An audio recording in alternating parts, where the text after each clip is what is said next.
السلام عليكم ورحمة الله. ازيكم يا حبايبي؟ عاملين ايه؟ يا رب تكونوا بخير. كل سنة وانتم طيبين بمناسبة العام الجديد، وان شاء الله تكون سنة خير وبركة يا رب عليكم كده يا رب، وعلى مصر كلها، وعلى الدول العربية، وعلى كل الناس يا رب، يجعله خير وبركة عليهم يا رب. بما اني بقى ايه، الليمون اليومين دول بقى رخيص وحلو كده في السوق ومتوفر. فانا قلنا بقى ايه، نعمله شوية مخلل كده يفتح النفس كده على الاكل كده. انت عارفه مخلي الليمون بالذات بيبقى جميل قوي مع اي اكله كده، بيبقى جميل. فيلا بينا ايه، نبدا. بسم الله، توكلنا على الله. احنا كده جبنا كيلو ليمون. طبعا بيكون الليمون يكون حلو كده وناشف، ما يكونش طري. ويكون قشرته ناشفه كده وحلو. وهنا بقى ايه، بنبدا ايه نفتحه. طبعا لو عايزه تفتحيه 4 فتحيه براحتك، بس انا فتحته فتحه واحده كده من الجنب، فتحه بالطول. وهنا ايه، بدأنا نخلص بقى، خلاص فتحناه كله بقى وكده. بنجيب بقى حلة ونحطها على النار، ونحط نصها مية ونغليها. وبعد ما نغلي المية بنسقط فيها ايه الليمون. ياخد يا دوب بس يغلي ايه، يا دوب دقيقة دقيقتين 3 بالكثير، ما يكونش اكتر من كده. ونبدأ نقلبه كده، وبعدين بايه بنطفي عليه النار. هنا ايه، انا سبته في الميه لغايه ما بردت عليه الميه. وبعد ما الميه بردت خالص، بدات ايه اطلعه، جبت كروانه كده فيها ميه، وبدات ايه اطلعه على الايه، على الميه دي. وهنا بقى حطيناه في الميه، خلاص بقى ايه، نقعد بقى ايه لمده 3 ايام كده. نغير الميه عليه مرتين في اليوم، مره بالليل ومره الصبح، لمده 3 ايام. وبعد ال3 ايام بقى ايه، بنبدا ايه نحشيه.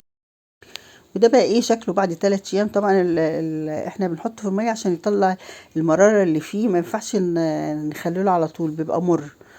فاحنا الفايدة ان احنا حطيناه في الميه عشان كده، عشان ينزل المرارة بتاعته. هنا جبنا بقى ايه اللي هي هشيش الشطة، وحطينا عليها معلقة ملح، ومعلقة الحبة السوداء اللي هي حبة البركة. وكان طبعا كان ممكن نحط عصفر، بس للأسف ما عنديش. وهنا بقى ايه قلبتهم مع بعض، وبدأت ايه احشي ايه واحدة واحدة، واحط بقى في البطرمان.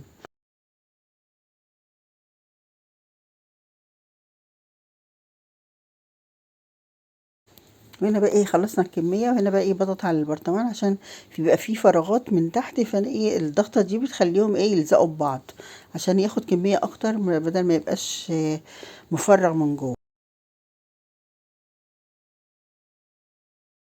هنا بقى ايه جبنا لتر مية، اللتر المية عليه 4 معالق ملح. واحنا طبعا حاطين معلقة في الاول، وفي كمان الهريسة كمان فيها ملح. يعني قول حوالي ايه 6 معالق كده، كله على بعضه. ونقلبهم بقى كويس، ونبدأ بقى ايه نحطهم على الليمون. وهنا بقى ايه هصب المية على الليمون لغاية ما اغطي الليمون كله بالمية. وبعد كده بقى ايه بنجيب معلقة سكر، نحطهم فوق الوش كده. فايدة السكر دي انه ما بيعملش اي عفونة، وبيحفظ بقى الليمون بقى يعني. وهنا معلقتين خل كبار، معلقة خل لكل برطمان. طبعا خلي ما بحطش خل كتير، عشان خل بيهري المخللات. وهنا ايه بنغطيه بالزيت.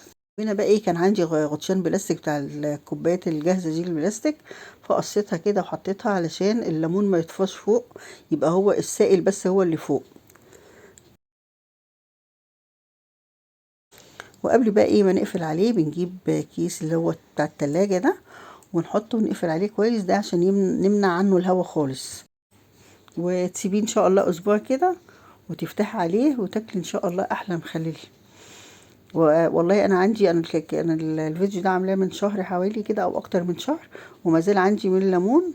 والله الواحده بوحدتها، وجميل قوي، ولا تهرى ولا اي حاجه. وده بقى ايه شكله بقى ايه بعد اسبوع، فتحت عليه زي ما انتم شايفين كده والله. بصوا مفيش اي حاجه، الليمونه بليمونتها. والبص الوش فوق الوش مفيش اي عفن، مفيش اي حاجه، زي الفل. شفتي جماله وحلاوته ازاي؟ شوف بقى ايه جميل والله، واحلى وارخص وانضف من الجاهز، وحاجه يعني سهله، يعني حاجه ببيتك كده موجوده في اي وقت تحب تاكليها، ومتاخدش اي وقت ولا اي مجهود ولا اي حاجه. وسلام بقى ايه وجماله كده، وايه وهو ايه جنب طبق فول، حبه فلافل كده، طبق باميه، طبق ملوخيه. يعني اي اكل بيفتح بصراحه، بيفتح النفس. صدقيني، وانا بشرح لكم انا جحت. وانا على فكره انا بسجل الفيديو ده الساعه 2 بالليل، بس والله انا جحت من جماله وشكله بصراحه حلو قوي. طبعا هتقولوا ايه الست اللي بتشكر في نفسها، ايه المغروره دي ولا ايه؟ فانا هقول لكم ايه، انتوا خشوا احكموا وجربوا، واحكموا انتوا بنفسكم، ان شاء الله هيعجبكم باذن الله. وحبايبي، لو عجبكم الفيديو ما تنسوناش في اللايك والشير والاشتراك في القناة وتفعيل الجرس عشان يوصلكم كل جديد. والسلام عليكم ورحمة الله وبركاته، وإلى اللقاء في فيديو آخر إن شاء الله.